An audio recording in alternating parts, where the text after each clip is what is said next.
Slow.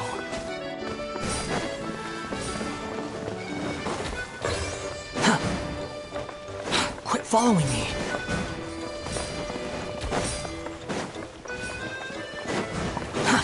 Too slow.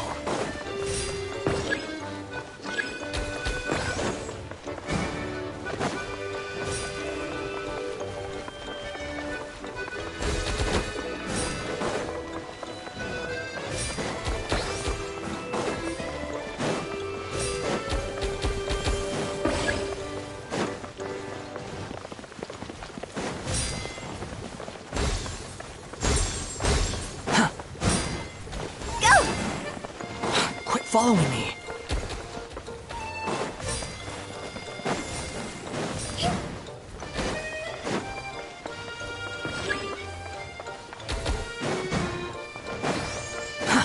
Too slow. Quit following me.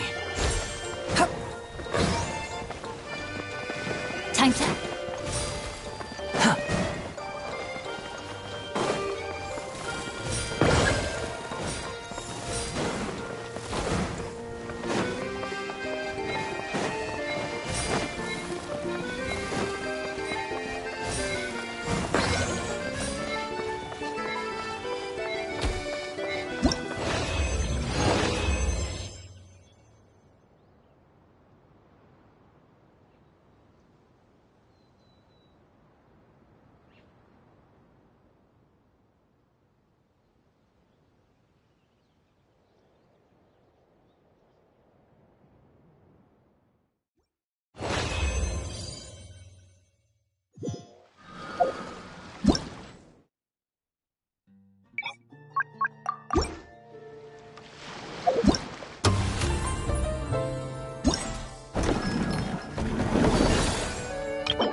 Add Astro...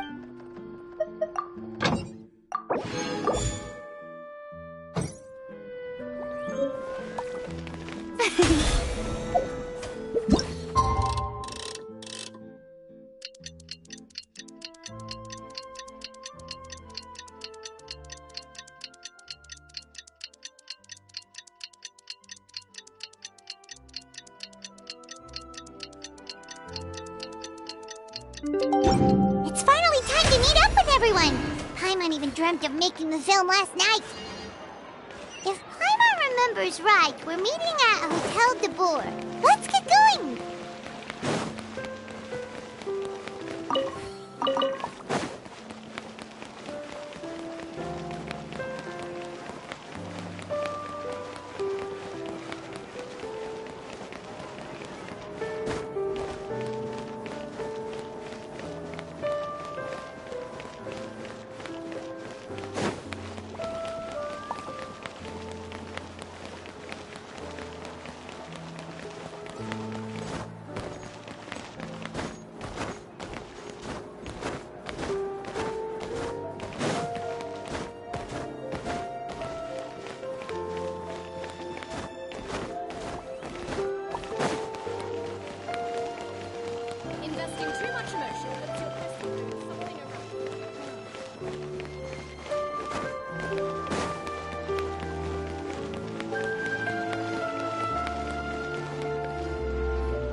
Xavier said yesterday afternoon went well. Yeah, and how about you, Ayaka? What were you up to yesterday? After we split up, Ayato went to see Udex Nervillette at the Palais Mermonia. I was originally thinking of going with him, but he said he could manage it himself. He told me to go see the sights around Fontaine and to enjoy the local culture. So I rode the aqua bus with Yoimiya and visited the opera house on Aranias Island. Yeah, you wouldn't believe what we saw there! 2 mechanical puppets that were dancing together! You've already seen them, right? Yeah, those two! Amazing, aren't they? We sat and watched for quite a while.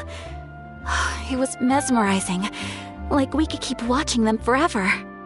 Oh, it was the same for us the first time we saw them, too! Afterwards, we went swimming at the beach! Well, diving, to be exact. It was the first time I ever breathed underwater! I held Ayaka's hand and we counted down together. 3, 2, 1, and then splash! We were beneath the waves.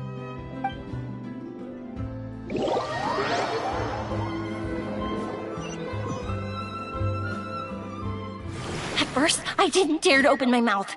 But once I couldn't hold my breath any longer, I decided to take a big breath in.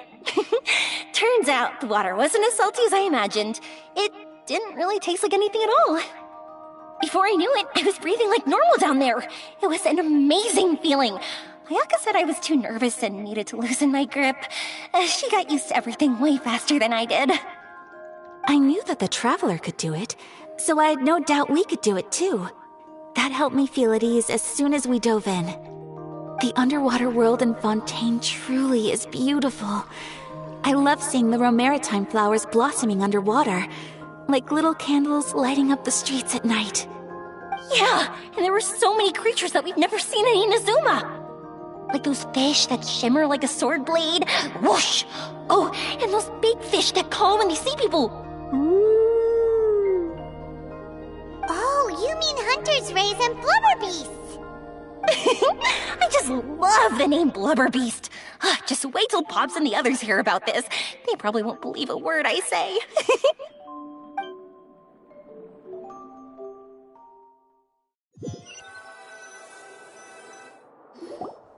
Yoimiya was down there for quite a while. It was dark before we finally rode the aqua bus back to the city. I figured she'd want to sleep in today. Yeah, even I was worried that I wouldn't be able to get up. I still felt like I was drifting in the waves when I went to sleep last night. But as soon as I woke up today, I remembered that we'd all be shooting a film together, and I was ready to go. Speaking of the film, where's everybody else? My brother and Xavier were speaking to the restaurant owner about using the place as a filming location. They should be here soon.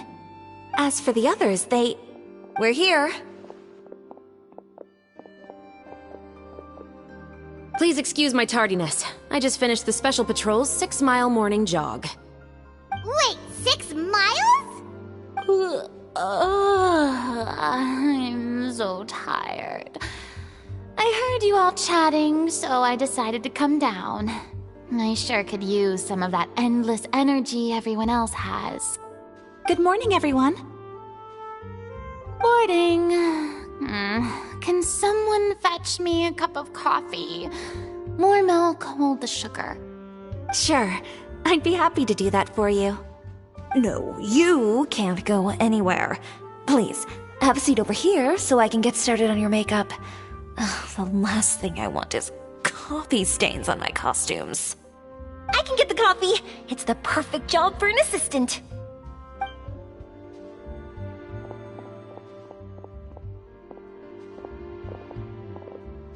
So much energy.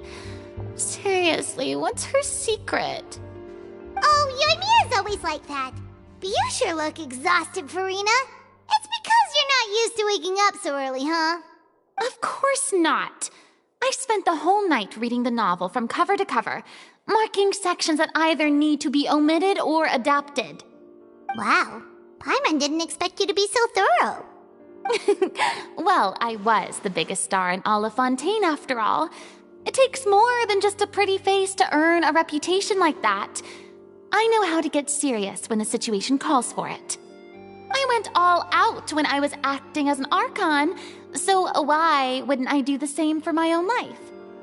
Here's your coffee, Director Farina.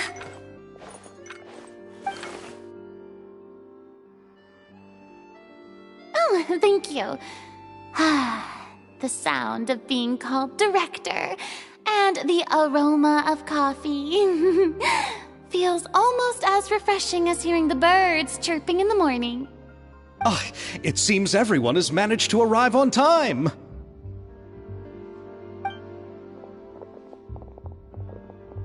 We've reached an agreement with the restaurant owner. We are free to use the second floor to shoot our film. Really? That's great! He is really looking forward to our film, and hopes that providing his restaurant as a filming location will attract more customers. Well then, Mr. Xavier, I'll leave the rest to you. Okay, thanks. First, I'd like to introduce our new members. This is our prop manager, Veronique. She'll be in charge of all the film's props and items. And this is Bonneau, our lighting technician. He'll be in charge of lighting and illumination to set up each scene's atmosphere. Wow. Sure feels like we have some real professionals joining the crew now. First of all, please allow me to first express my sincerest gratitude to everyone in the crew. When my investor informed me yesterday that he wouldn't be able to provide the funds, I really thought that this was the nail in the coffin for this film. I had no idea that I'd find so many people willing to help me on such short notice. Thank you. Thank you all from the bottom of my heart. No need to be so cordial, Mr. Xavier. We're all honored to be a part of this. Your works made a profound impression on me when I saw them back in Inazuma. I am sure that someday, this film will be remembered as a prime example of cultural exchange between Fontaine and Inazuma. Yes, the story is the reason I agreed to join. I can't bear to even imagine what this film would look like without the very best director. Anyway, I would like to make a promise to everyone that as the producer of this film, I'll do whatever I can to ensure that everything goes as smoothly as possible. This is not just my film. It also embodies the thoughts and feelings of every person here, as well as the endless effort we are about to pour into it. So, without further ado, the Two Musketeers will officially begin filming now! You may take it from here, Director Farina. All right, listen up, everyone. The first scene takes place when the two young musketeers are living at the Baron's home, still unaware of all that is about to happen to them. We'll need props and lighting to set the scene. Our lead actors can go get their makeup done, and extras, please take this time to go over your positions. Whoa. Seems Farina's really kicking things into gear as the director. Is everyone clear? I don't want anyone traipsing around the set like umbrella finches. All right, cameras will start rolling as soon as the set is ready. Let's make a film that'll make some serious waves in Fontaine. Not the kind of waves that drown people. I mean, the good kind of waves. Seems like she's still a bit traumatized by that. Anyway, let's go see if there's anything we can do to help.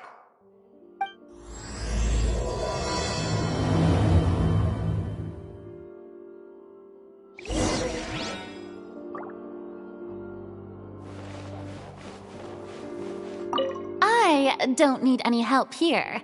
Why don't you try asking someone else?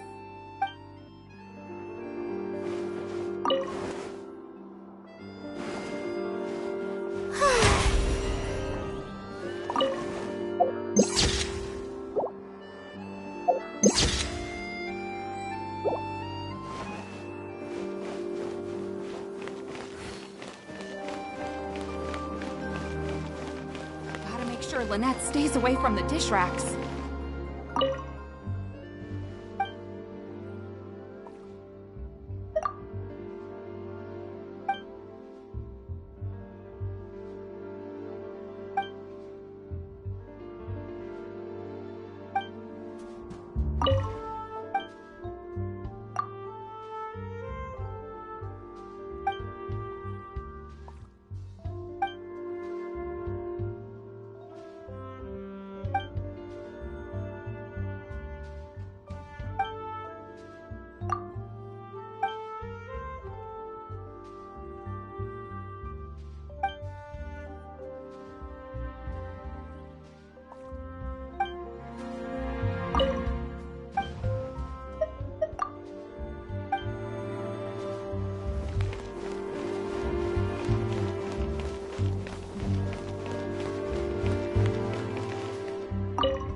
this is what a musket looks like. Not exactly.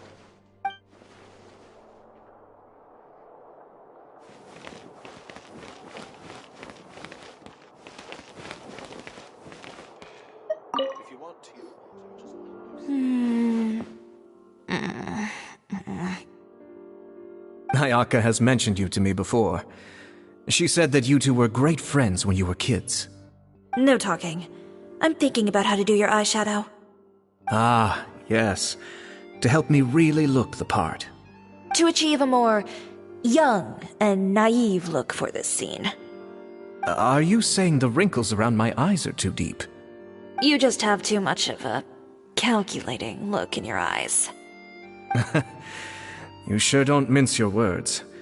It seems you really haven't changed much. Quiet.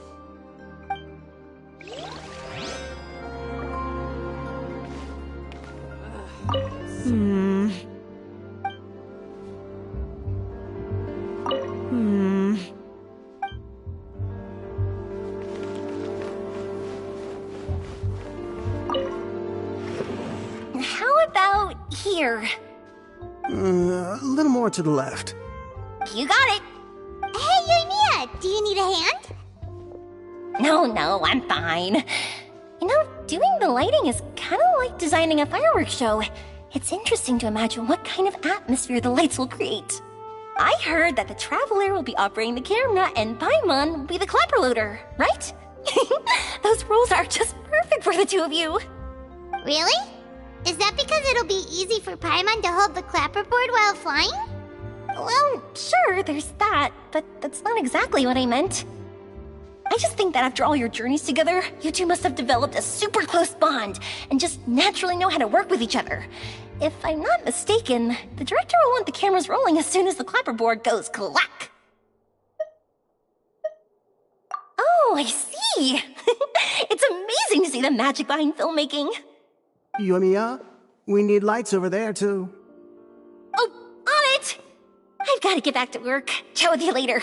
Oh, it's exciting to see so many people working together to bring the film to life. Seems like Yoimiya's really getting into it. But she was right. We do have a super close bond, don't we? Paimon's really happy to hear that.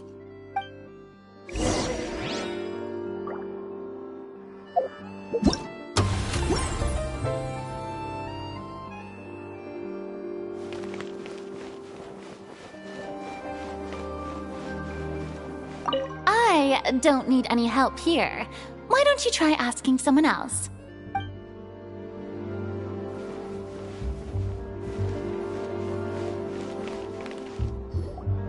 So, this is a real musket? No, it's just a prop weapon. Not bad. Have you seen a real musket before? Only in books and newspapers. I made this one based on the relative shape and proportions I saw in reference images. When we're filming, some special gunpowder will be applied around the muzzle, which will help create the flash and smoke effects of a real gun being fired. Which means it'll be up to the actors to portray the recoil. That's right. The sound effects for gunshots will also be added in post-production. Thank you, Veronique. I think I know where to start now. However, the musket's gears and firing pin could still use some work. Adding some wear on the metallic components will make them appear more realistic. Also, be sure to rub the muskets with some oil each time before we start shooting. That'll give the impression that the firearms have been well maintained. Good point. You seem to know a lot, Miss Chevres. I assume you use these types of firearms on a regular basis? Yes, I perform routine maintenance on my weapons every day. Just like we as people need to eat and sleep, muskets need to be cleaned and maintained. I also perform similar care for my sword every day, and familiarize myself with its shape and weight, to the point where it feels like a natural extension of my body. Yes, this way, our weapons will never betray us in the heat of battle. Yes, well said. It seems we have the same philosophy on this topic. Oh, sounds like they found a common interest to talk about. Though these props differ from the muskets I use, I can still give you some pointers. Good. I look forward to your instruction. First and foremost, never point the weapon at anyone, regardless of whether it's a real or prop weapon or whether you're holding it or it's on the table. This holds for any time when you're not actively engaging an enemy. Okay, understood. When aiming the musket, extend your arm so that it's level with your shoulder, and use your eye to look down the weapon's sights.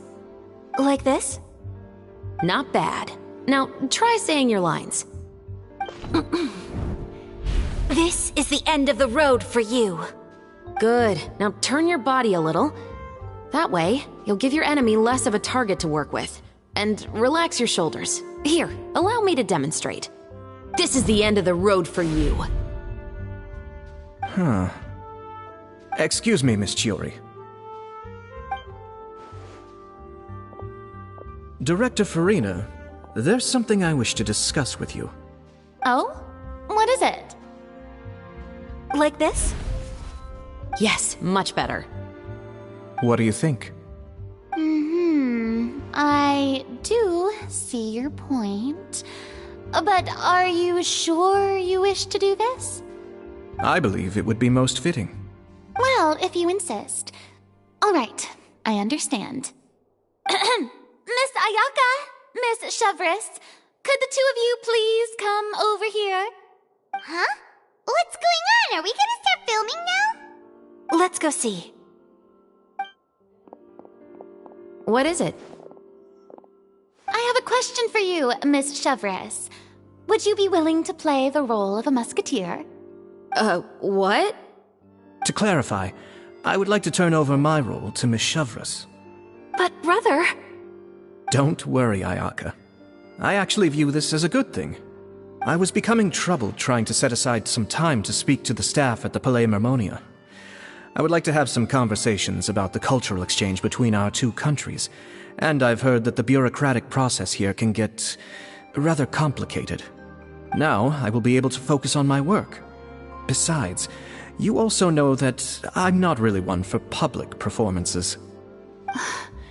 Are you really sure? From a director's point of view, I also felt like the relationship between the two musketeers in the original story could be improved. The older brother in the story plays the lead role with his overbearing character, but this causes his character to overshadow that of his sister, and the theme of the two supporting and relying on each other isn't conveyed very well. But if we were to change the siblings to two sisters of a similar age, then that aspect of the story might come through more clearly. Also, I've seen you instructing Ayaka. That cold and dignified personality is exactly what we need for the older musketeer. Of course, even with all these insights, the decision should still be made by Miss Chevris. Chevros mentioned that she really likes the story, right? Paimon bets that she'll take the role. All right, I'll take the role. Good. It's decided then. I'll get started on making edits to the script. We'll also need to make some immediate adjustments to the lighting, props, and costumes. I have a feeling that our adaptation will be even better than the original story. You're doing a great favor for me, Miss Chevris. You have my gratitude. Don't mention it. I like this character, so if anything, I should be the one thanking you. Well, since my brother is the one who brought up the idea, I suppose there's no need to worry. Let's go, Miss Chevris. I look forward to working with you. Please, just call me Chevris.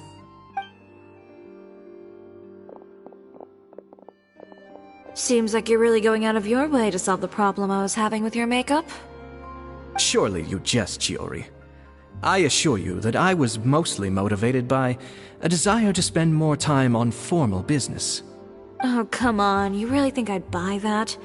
According to what I've heard from Ayaka, her brother is someone who can juggle 10 different matters at the same time.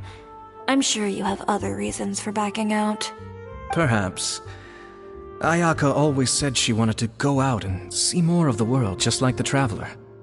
But I feel that she needs not only to see other nations, but also to make some different kinds of friends. I think it would be harder for her to make new connections with me constantly by her side. I would like to give her some space. Alright, go on. Spoil her some more. Ayato! It's too bad you're stepping down from the role. Paimon really wanted to see you act as a musketeer. No need to poke fun at me. I'd wager that you also felt that I wasn't the best candidate for the role. It's a little hard for Paimon to imagine you saying those lines. Yes, I've made an appointment to meet some people from the Palais Mermonia. Now, I will have some more time to prepare. Traveler, get the camera ready. Paimon, get the clapperboard. Actors, to your positions. We're about to start shooting the first scene. Go on now. And please take good care of Ayaka. Yep, don't worry. Thank you. I look forward to seeing the film when it's finished.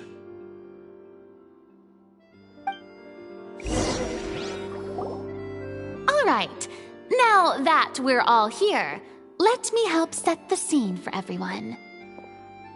The first scene takes place when our two main characters are still living at the Baron's estate.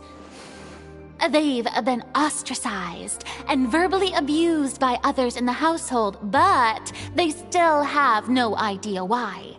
We want to capture how naive and innocent they are, despite their pain. Chevris will be playing the role of the older sister, Tulip, and Ayaka will be the younger sister, Iris.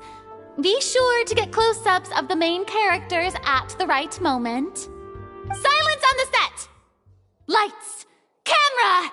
Action! Let's go! Tulip, Mother's been out for quite a while now. Perhaps she went to pick some flowers on the way home. You know how she loves flowers. Iris, Tulip! I'm home! Mother! You were out for so long, we were beginning to worry about you. Oh, I'm sorry, but I'm back now, safe and sound. Here, I brought your favorite treat, apple turnovers. Mother, what are those bruises on your hand?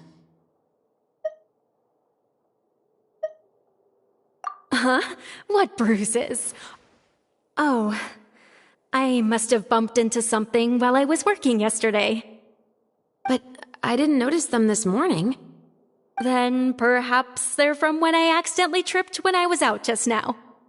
By the way, did you have fun playing at home? What's the matter, Iris? Well, we've realized that no one really wants to play with us. They even took Iris's doll and spat at us. And they even called us names. They said we were... Shh. It's all right. Don't worry. Girls, listen to me. It doesn't matter what anyone says. Don't listen to them. No one can define you with such words. You both have wonderful lives ahead of you. Just like your names. You will both blossom like beautiful flowers. Maybe your time to blossom hasn't quite come yet, but one day, you two will bloom more beautifully than anything else. Don't let the soil you're in now ruin your future beauty. Understand? My dear daughters. And cut! Not bad. The actors' emotions were all on point. Let's keep that take. Also, if our clapper loader could avoid shouting at the start of the scene next time. Oh, got it. Great. I was a little worried that my nerves would get the better of me. What about you, Chevris? I felt fine. The lines weren't too difficult at all. Seems like Farina must have adapted the role nicely. You two were great. I couldn't tell it was your first time acting in a film. You should have more confidence. Thank you for your encouragement. Positions, everyone! We'll move on to the next scene after we try a few more camera angles.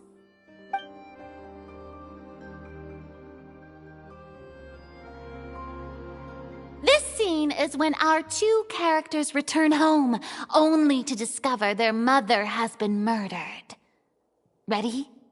Lights! Camera! Action! Mother, we're back! Mother?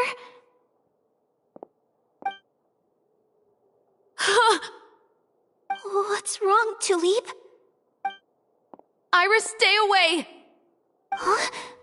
Why? What's... Mother! Mother... She's... Huh? There's poison in this cup. Huh? I could have sworn I've seen this kind of cup before. Those aristocrats. They didn't even try to cover up their actions.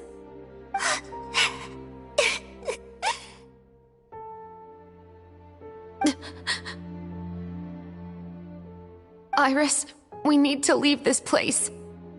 Leave? But now that Mother is gone, where can we even go? Anywhere. All I know is that we can't stay in this house. But are we just going to let them get away with this? We'll have our revenge, I promise you. Just not right now.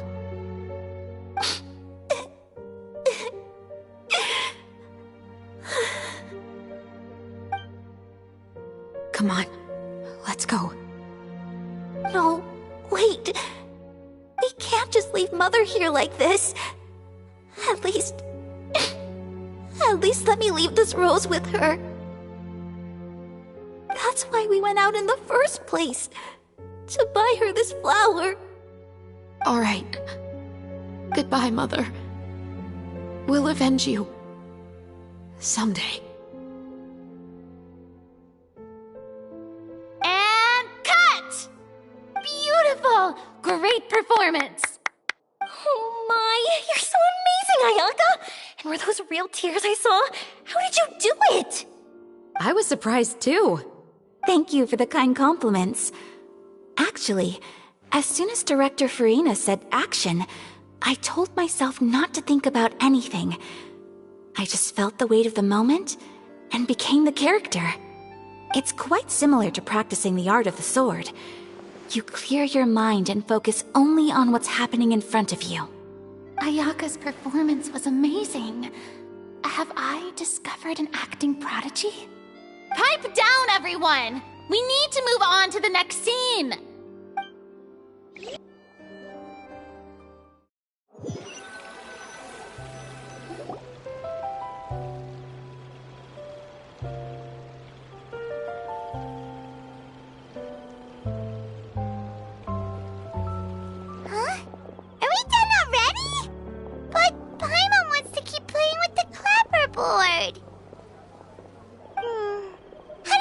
Traveler. Is your arm sore from holding the camera all day? Good work, you two. You too, Shivers. You were quite the actress today. I've read this novel many times before. I have a good grasp of my character's mindset. Anyway, do you remember my request from yesterday? Oh, right! We were having so much fun that Paimon nearly forgot! You have a case where the murders seem really similar to the cases in the novel, right? So, how are they similar exactly? In the story, the main characters grow up to become two musketeers, always using their guns to carry out their revenge.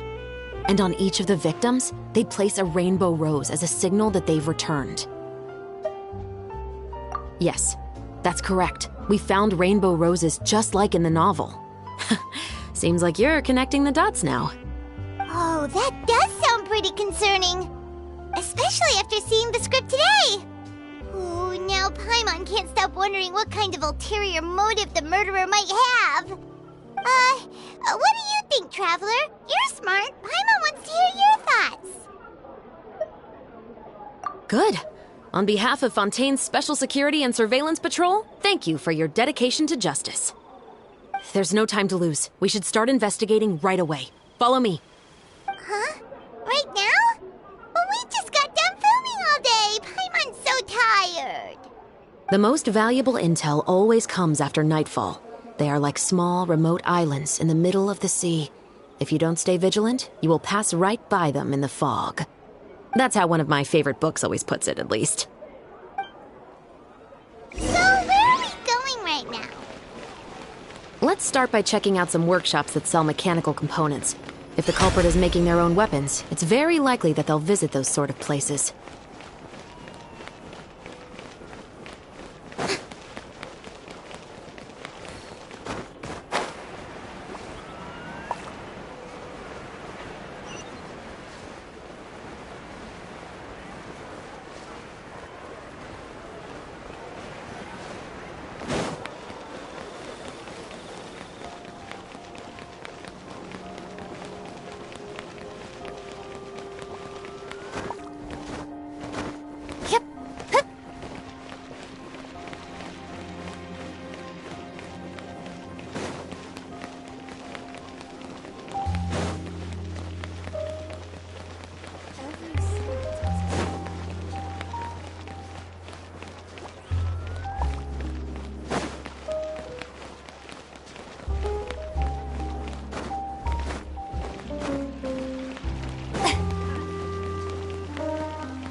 Welcome to LeChaux's Clockwork Workshop. How can I help you?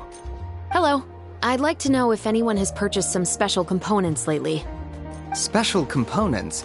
Sorry, could you be more specific? I mean the kind of components that aren't typically used for clockwork toys, but for firearms.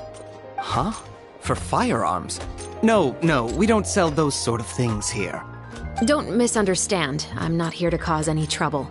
We are merely investigating a case, and we're hoping that you could cooperate. Well, to be completely honest, I'm not even sure what kind of components that would entail.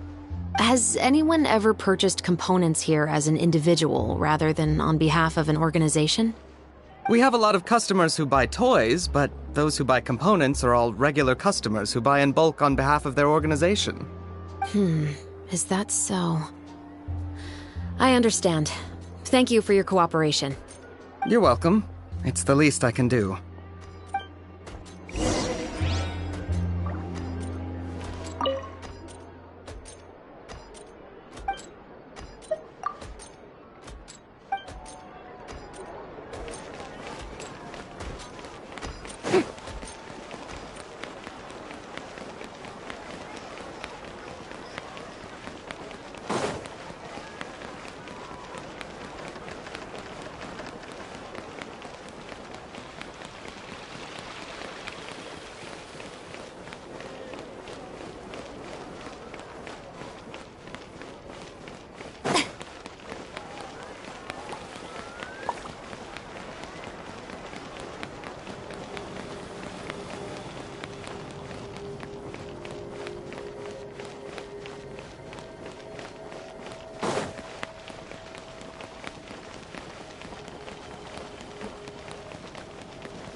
Take a guess. I'll take a guess.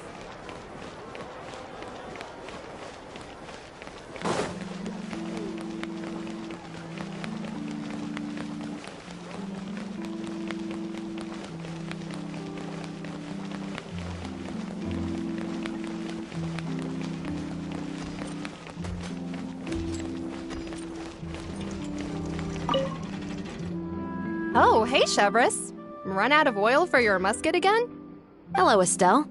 I want to know if anyone has come to your shop recently to order some firearm components.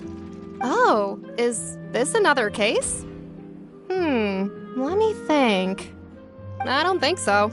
Some people have requested that I make some prop guns for the Fontanelia Film Festival, but I refused all of those requests.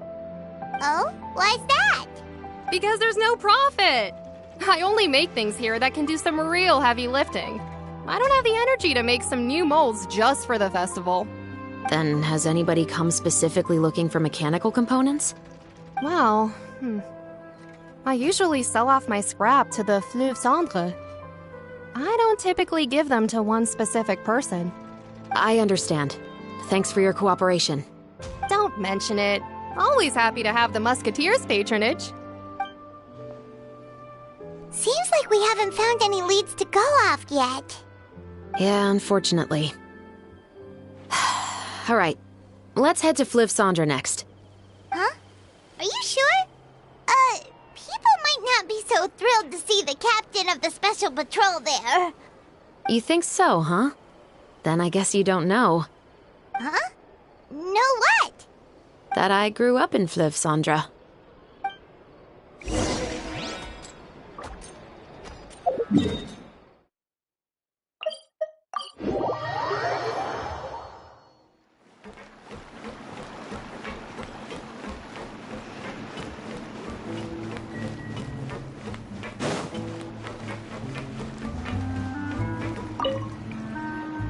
Hello, I'd like to ask some questions.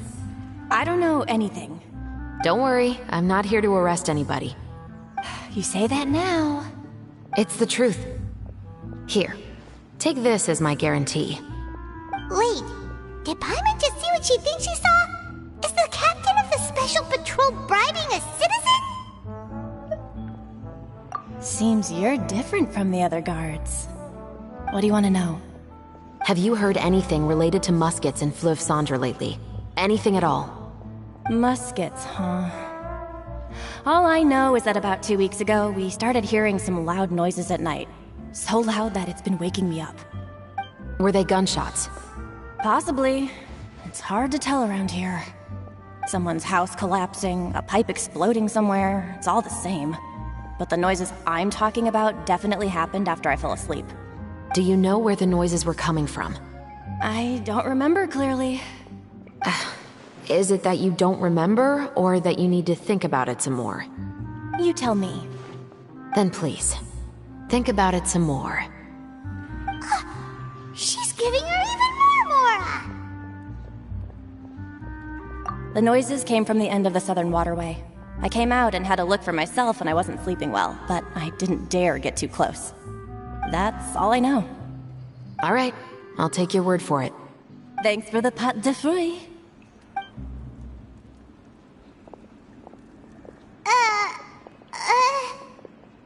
No need to be surprised. I grew up here, remember? I know how to get people around here to talk. My apologies, I'm all out of sweets. Though I do have some other tempting snacks in my custody. Fries, fried chicken, and even onion rings. But taking care of junk food is my responsibility. You're better off sticking to your normal, nutritious diet. Now then, let's keep going.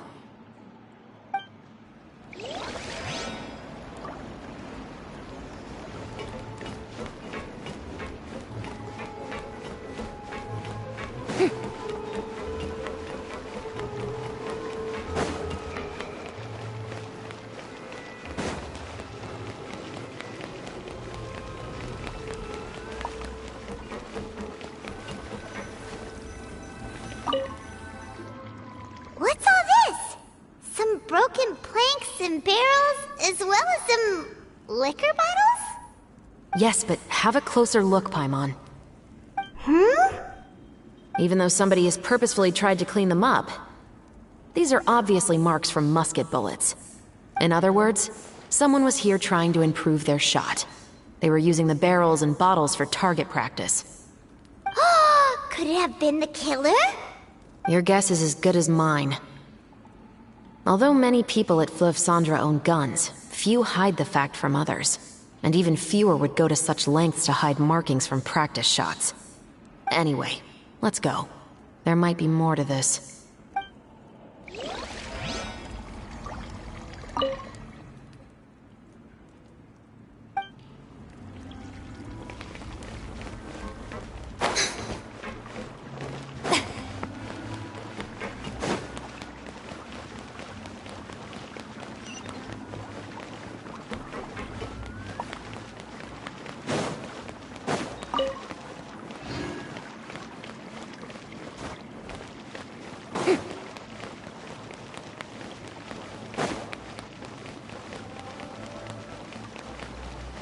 It's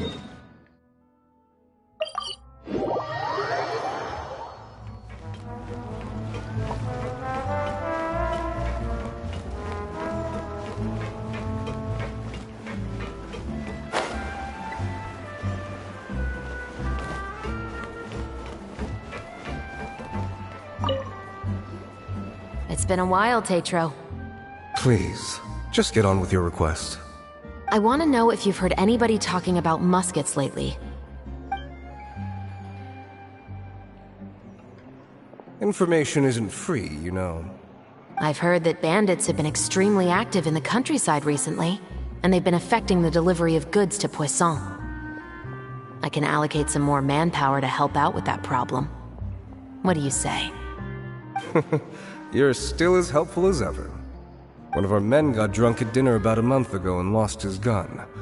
3 days later, it turned up in the corner here. What's weird about that? He just forgot where he put it, right? This is Fleuve Cendre, my friend. Anything of value left in the tavern won't ever make it to the next day. But that gun turned out to be an exception. It didn't get any new wear and tear on it, and didn't even appear to have been fired. We were quite mystified as to what could have happened. I suspect it came back because the weapon was already known to the guards. You mean, a criminal was afraid the Marechaussee Phantom would use the shot marks to track them down? Maybe. But if that's the case, the culprit really took great care to avoid getting caught.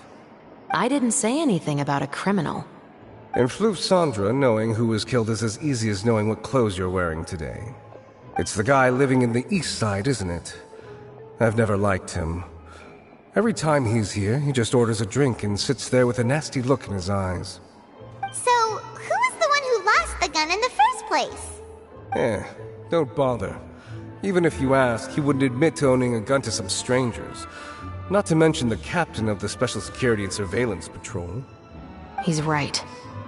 I know you grew up here, Chevres. Even though you're on good terms with the Spina, you've still been gone too long. Not many people know you here now, and a lot of people don't like the Special Patrol. I know. So take my advice and don't show your face too much around here. It's for your own safety. I'll come and go as I please, and I'm afraid I'll be appearing more often due to my work. All right. Don't say I didn't warn you. Seems like that's all we'll be able to uncover for today. Paimon feels like we managed to learn a lot more here than up on the surface. Yes. Assuming that everything we found is indeed connected to our suspect, then their timeline was probably something like this. A month ago, our suspect found a gun and took it home to disassemble it. Once he'd figured out its mechanics, he brought it back. In the following weeks, he used some parts to create his own makeshift musket, and took it to the Fleuve Cendre for target practice. Then, a few days ago, he found his target and carried out the murder. Once the deed was done, he left a rainbow rose on the body, just like the scene in the novel. That all makes sense to Paimon, but we're still no closer to figuring out the killer's identity. The deceased was a resident of Fleuve Cendre. It's said that he was a poor, solitary man. Yeah, that's also something I'm trying to figure out. If we are indeed following the novel, and there's a story behind the murder, then this murder should be an act of vengeance. But according to our investigation, the deceased didn't have any enemies. He was no saint, but no one's heard of a rival who hated him enough to shoot him dead. Much less care to leave a rose on his body. What message is the killer trying to convey? And to whom exactly? We've thoroughly investigated that possibility. He claims to have spent the whole day at the Opera House on the day of the murder, and the staff there have confirmed his account. Okay, so he has an alibi. Not only that, he lacks a credible motive as well. He has a family of his own, and both of his parents are still alive. I've looked into his records. He was adopted at the age of 6, and all the proper procedures were followed. There are also records of him at an orphanage before then. In the story, the mother of the 2 musketeers was murdered after the children turned 10. Of course, he could have changed the children's ages, but I don't want to assume anything without evidence. More importantly, I've also had a chat with him in person. He didn't seem like the kind of person who would pull the trigger to kill a man. Then, what should we do now? We have all this new information, but it doesn't help us move forward. forward! Investigations take time. I didn't expect us to catch the culprit in just a single day. How about this? Let's spend the next few days filming with the crew. We can continue the investigation once we're done with the film. I'm sure that given time, new leads will present themselves. Wait, but weren't you saying Intel is like small, remote islands in the middle of the sea just a moment ago? Wouldn't you just miss them if you were to stop looking? Ah, but the book had more than one reference to the islands, Paimon. Oh? What else did it say then? As long as you spend enough time sailing through the fog, you'll eventually come across an island.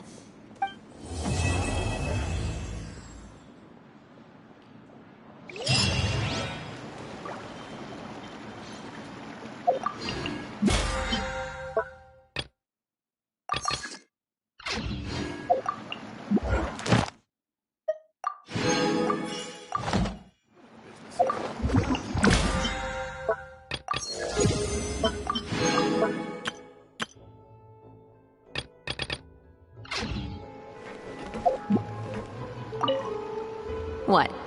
Never thought that the captain of the security and surveillance patrol could come from the Fleuve Cendres? Honestly, I'm pretty shocked too. There used to be a time when I thought I would never be able to join the guards. But as long as you can distinguish yourself through your accomplishments and skills, you'll eventually be recognized for your worth. If you look at it another way, my life at Fleuve Cendres has actually taught me a lot of valuable skills.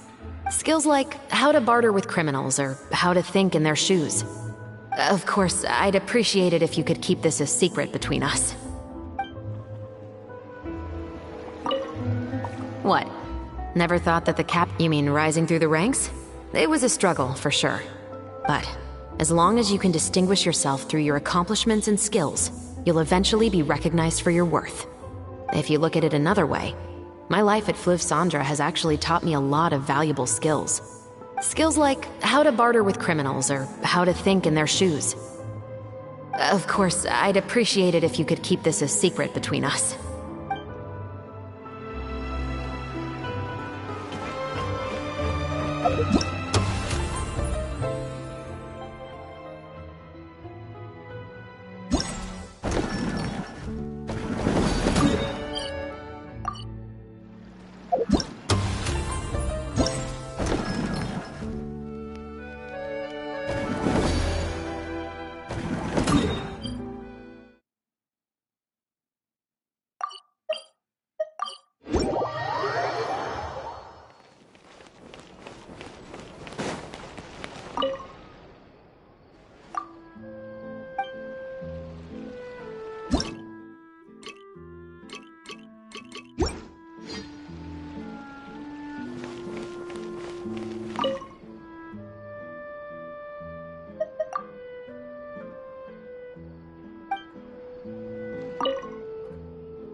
Ad Astra.